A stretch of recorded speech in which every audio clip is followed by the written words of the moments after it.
এই যে দেখেন এখানে 1 টাকাও আসতেছে না, এমনি পেমেন্ট শো করতেছে, কিন্তু এই যে এখানে যখন শো করতো টাকাগুলি তখন আমি এখানে দিয়ে এদিকে কনফার্ম করে দিতাম, পেমেন্টের অপশনে চলে যেতাম, কিন্তু এখানে আসে নাই, এই জায়গার মধ্যে আসে নাই, এই জন্য এগুলি পেমেন্ট করা যাচ্ছে না, পেমেন্টের অপশন এখনও আসে নাই।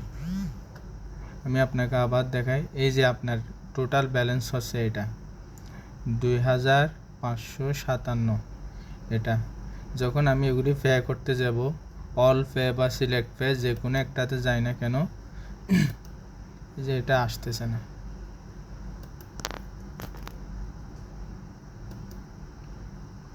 এই যে নেক্সট এদিকে কনফার্ম আসে বা এখানে টাকাটা শো করবে, এখানে আসতেছে না, এই জন্য এটা পেমেন্ট করা যাচ্ছে না। তো এই জন্য আমি আবার ব্যাকে চলে যাচ্ছি, এই যে এখানে টাকা এগুলি আসতে হবে এই জায়গার মধ্যে, এই জন্য আমি ব্যাকে চলে যাচ্ছি।